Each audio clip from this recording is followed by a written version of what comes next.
शारदीय नवरात्रि का आज तीसरा दिन है और इस दिन मां दुर्गा के तीसरे स्वरूप चंद्रघंटा की पूजा अर्चना की जाती है। बता दें, देवी भागवत पुराण के अनुसार मां दुर्गा का यह स्वरूप परम शांतिदायक और कल्याणकारी है। इनके मस्तक पर घंटे के आकार का अर्धचंद्र है, इसी कारण देवी का नाम चंद्रघंटा पड़ा है। मां दुर्गा की यह शक्ति तृतीय चक्र पर विराज कर ब्रह्मांड से दसों प्राणों व दिशाओं को संतुलित करती है और महाआकर्षण प्रदान करती है। इनकी उपासना से भक्तगण समस्त सांसारिक कष्टों से छूटकर सहज ही परंपरा पद के अधिकारी बन जाते हैं। तो देखिए, नवरात्र का पावन पर्व चल रहा है, मंदिरों में भक्तों की काफी भीड़ देखने को मिल रही है।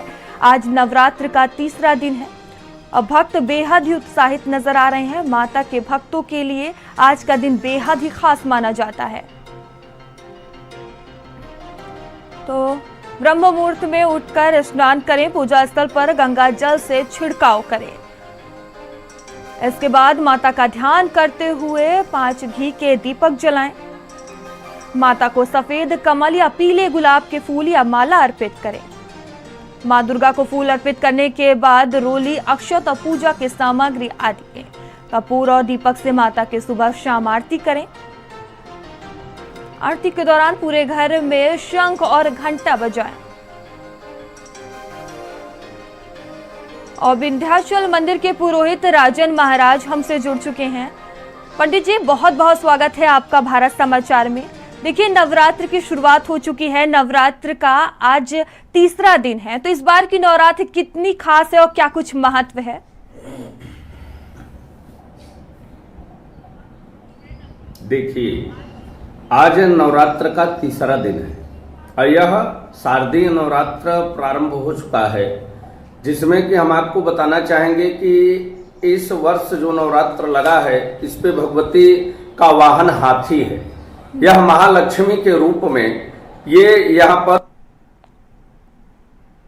जो मुहूर्त भगवती के नवरात्र के 9 दिन व्रत रहेंगे और ओम ह्रीं श्रीं क्लीं चंद्रघंटायै नमः इस मंत्र का अगर 27 माला नेत्र जप करेंगे तो उनकी हर मनोकामना माता रानी निश्चित रूप से पूर्ण कर देंगी।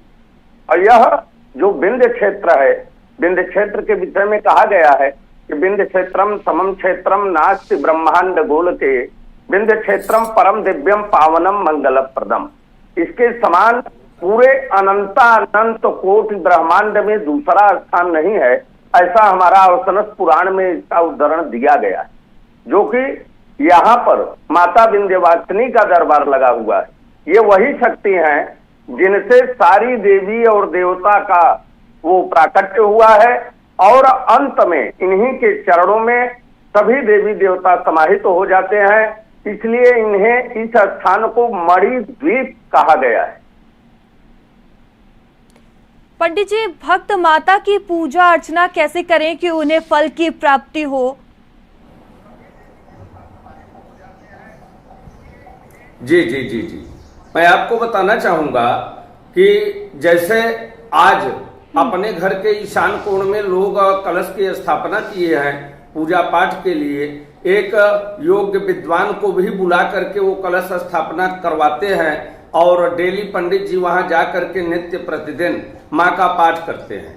तो मैं आपको इस चैनल के माध्यम से ये बताना चाहूंगा कि आज चंद्रघंटा के रूप में उनका पूजन करें और पूजन करने के बाद दूध से बने हुए खीर का भोग लगावें और फल के रूप में केले के फल का भोग लगावें। और उसके बाद जो अभी हमने मंत्र का उच्चारण किया कि ओम ह्रीं क्लीं श्रीं चंद्रघंटायै नमः, इस मंत्र का 27 माला अगर जप करते हैं और अपने आप को सच्ची समर्पणता से माता के चरणों में समर्पित करते हैं तो भगवती ने स्वयं कहा है कि यम यम चिंतयते कामम तम तम प्राप्नोति निश्चितम। माता ने कहा है कि अगर ऐसा भक्त करता है तो उसकी हर मनोकामना में निश्चित रूप से पूर्ण कर दूंगी। जय मां विंध्यवासिनी जी। पंडित जी, देखिए, आज नवरात्र का तीसरा दिन है और आज मां चंद्रघंटा की पूजा अर्चना की जाती है, तो आज किस तरह से पूजा अर्चना की जाए और क्यों चंद्रघंटा की ही पूजा की जाती है आज के दिन? जी जी जी जी देखिए, मैं आपको बताना चाहूंगा कि नवशक्तिभिः संयुक्तम नवरात्रम तदउच्यते। जिस समय यह नवधा शक्ति पराशक्ति की, जो मां विंध्यवासिनी है, उनकी नवधा शक्ति का प्राकट्य जब होता है तब यह 9 दिन का नवधा शक्ति का प्राकट्य हुआ है, इसलिए नवरात्रि के नाम से ये जाना गया है। और चूंकि प्रथमम शैलपुत्री च, द्वितीयम ब्रह्मचारिणी, तृतीयम चंद्रघंटेति, कूष्मांडेति चतुर्थकम, पंचमम स्कंदमातेति, षष्ठम कात्यायनीति च, सप्तमम कालरात्रिति, महागौरीति चाष्टमम, नवमम सिद्धिदात्री च, नवदुर्गा प्रकृतिता। ये नवरात्रि का जो 9 दिन है, एक एक दिन एक एक भगवती को नवदुर्गा के रूप में प्राप्त है। इसलिए आज नवरात्र का तीसरा दिन है। तो हमारे पुराण में आया है कि पिंडज प्रवरारूढ़ा चंडकोपास्त्र कैर्युता प्रसादम तनुते मह्यम चंद्र घंटे विश्रुता। इसलिए चंद्र घंटे विश्रुता, भगवती के मस्तक पर घंटे के आकार का अर्ध चंद्र होने के कारण अब ये हमारे दुर्गा सप्तशती में आया है कि तृतीयम चंद्र घंटेति, तीसरे दिन चंद्र घंटा भगवती का दिन है। इसलिए आज भक्त चंद्र घंटा के रूप में माता का पूजन करते हैं। और भगवती का बड़ा ही सुंदर और रमणीय स्वरूप है। वो 10 भुजा हैं, सिंह पर आरूढ़ हैं और स्वर्ण के समान चमकीला वस्त्र को धारण की हुई है। इनके पूजन और आराधन करने से जो साधक होते हैं, जो बड़े बड़े साधक रहते हैं, उनके मणिपूरक चक्र का जागरण भी होता है। जय मां विंध्यवासिनी। पंडित जी, देखिए नवरात्रि चल रहा है और इस मौके पर भक्त अपने घर में कलश की स्थापना करते हैं, उस पर नारियल भी रखते हैं। इसका क्या महत्व है और क्या सही तरीका है इसे रखने का? जी जी जी जी, बहुत सुंदर प्रश्न आपने किया है। मैं आपको बताना चाहूंगा कि कलश तो हर यत्र तत्र सर्वत्र सभी जो विधि है, पहले यज्ञ हो, अनुष्ठान हो, पूजन पाठ हो, उसमें पंडित जी लोगों का परीक्षण होता है कि ये यहाँ पर पाठ कर पाएंगे या नहीं कर पाएंगे। क्यों?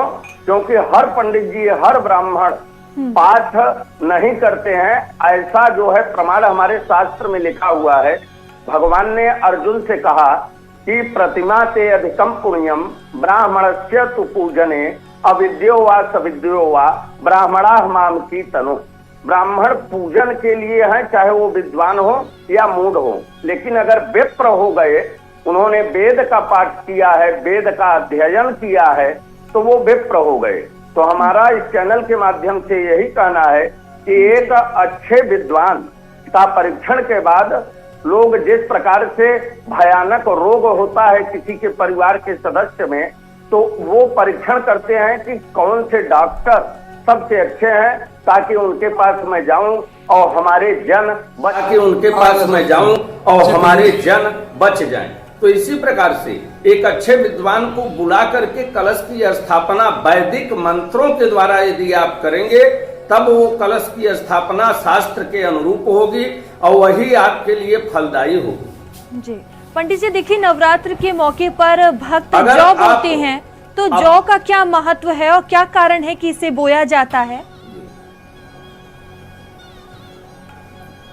जी जी जी, जौ जो होता है वह हरियाली का प्रतीक है। वह परिवार हमारा हरा भरा रहे, यह वह इंगित करता है। लेकिन जो जयंती है, जो जौ की बुआई होती है, वह लास्ट में मतलब कि नवरात्र के अंत में, वह जब विसर्जन होता है तो वो उस कलश के नीचे उस जौ के बीचों बीच, यह बड़े भाग्य की बात है कि लोग खोजते हैं क्या, वह जयंती का श्वेत वर्ण अंकुरित होता है।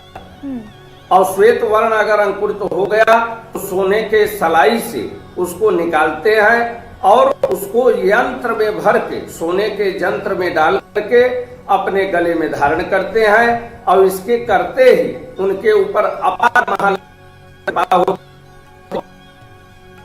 यही जयंती का महत्व है। और जितने भी जयंती जितनी अच्छी उगेगी, आप ये मान के चलिए कि उतना ही अच्छा कृपा भगवती का हमारे ऊपर, हमारे परिवार के ऊपर हुआ है। जय मां विंध्यवासिनी। जी पंडित जी, अखंड ज्योति का क्या कुछ महत्व है और इसका सही विधान क्या है? जी जी, मैं आपको बताना चाहूंगा कि अखंड ज्योति का जो महत्व है वह हमारे शास्त्रों में इसका उद्धरण आया हुआ है कि हमारे इस धराधाम पे, पृथ्वी पे 10 दिशाएं हैं। 10 दिशाएं पूरब, पश्चिम, उत्तर, दक्षिण, अग्नि कोण, नैऋत्य कोण, वायव्य कोण, ईशान कोण और ऊर्ध्व, मतलब आकाश की तरफ और नीचे पृथ्वी की तरफ। ये 10 दिशाएं हैं। 10 दिशाओं की तरफ दीप जलाने से मनोकामना हर प्रकार की पूर्ण होती है। जैसे हमारी मनोकामना है कि हमारे शत्रुओं का संहार हो, तो आपके दीपक का जो मुख होगा वह अलग दिशा की तरफ रखा जाएगा, दक्षिण की तरफ रखा जाएगा। जैसे हमको अगर ये है कि हमारे ऊपर माता महालक्ष्मी की कृपा हो, माँ लक्ष्मी की कृपा प्राप्त करने के लिए हमें जो दीपक का मुख है वह उत्तर की दिशा में तिल के तेल के दीपक को जलाना चाहिए। तो यह जो अखंड दीप है वह एक दिशा की तरफ निर्धारित करता है, और यह दिशा नवरात्र में जहाँ कलश की स्थापना किए हैं वहाँ पश्चिम की तरफ मुख करना चाहिए दीपक का, और पश्चिमाभिमुख दीपक रख करके अखंड दीपक को आप जलाएं। उसको आप अपने परिवार को भी दिखाएं कि यह दीपक बुझे ना, उसकी बाती बदल दें। उसमें तेल अगर कम है, घी कम है तो उसको आप डाल दें। अखंड दीप जलाने से अकाल मृत्यु का हरण होता है। उस परिवार में कभी भी अकाल मृत्यु को लोग प्राप्त नहीं होंगे और भगवती और देवता की प्रसन्नता निश्चित रूप से बढ़ेगी। जय मां विंध्यवासिनी। पंडित जी देखिए, भक्त 9 दिन तक माँ के अलग अलग 9 रूपों की पूजा अर्चना करते हैं। सही समय क्या है माता की पूजा अर्चना करने के लिए? देखिए मैं आपको बताना चाहूंगा कि जो भगवती का के आराधना का जो समय है, आप ब्रह्म मुहूर्त में उठ करके, ब्रह्म मुहूर्त 4:30 बजे तक आप उठ जाए। उठने के बाद आप जो है गंगा स्नान हो या घर में ही व्यवस्था हो तो घर की स्नान करो। अगर गंगा में स्नान की व्यवस्था है तो आप भगवती भागीरथी के गोद में जाएं, वहां पर स्नान करके आवें, और आने के बाद आप अपने आप को व्यवस्थित करने के बाद ठीक कितने मिनट तक और करना है? 6 बजे तक आप अपने पूजन स्थल पे बैठ जाओ। अगर यह समय आप, और समय का एक पाबंद और हमारे शास्त्रों ने किया है कि अगर आप 6 बजे बैठ रहे हैं आसन पे माँ का पूजन करने के लिए, तो वो समय तब तक लगातार हो जब तक वो यज्ञ की पूर्णाहुति न होती हो। मतलब कि ये 9 दिन तक का समय एक हो। ऐसा नहीं है कि आज 6 बजे बैठ गए, कल 9 बजे बैठ गए। ये अगर आप करेंगे तो आपको सिद्धियां, आपकी कार्य की सफलता में व्यवधान निश्चित रूप से आएगा। जी पंडित जी देखिए, नवरात्र में कन्या पूजन का विशेष महत्व माना जाता है। इसका क्या कुछ सही विधान है? जी जी जी, मैं आपको बताना चाहूंगा कि 2 वर्ष से लेकर के यह 11 वर्ष के अंदर की कन्याओं का पूजन यह नवरात्र में किया जाता है।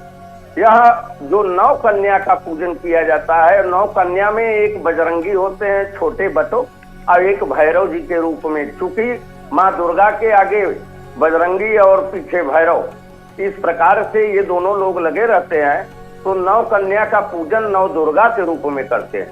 तो 9 दुर्गा के रूप में उनको जिस दिन हवन हो, हवन पूर्णाहुति हो जाए, उसके बाद हम 9 कन्या को बुलाते हैं और बुला करके उनका पूजन करते हैं। और यह पूजन करने से उनकी हर मनोकामना पूर्ण होती है। क्योंकि 9 कन्या का पूजन अगर दुर्गा के यज्ञ में, माँ भगवती के अनुष्ठान में, नवरात्र में अगर पूजन, यह अनुष्ठान के बाद अगर पूजन नहीं होता है तो यह जो आपका यज्ञ है वह फलीभूत नहीं होगा। जय मां विंध्यवासिनी। जी ठीक है पंडित जी, बहुत बहुत धन्यवाद हमसे जुड़ने के लिए और भक्तों को नवरात्रि से जुड़ी जानकारियां देने के लिए।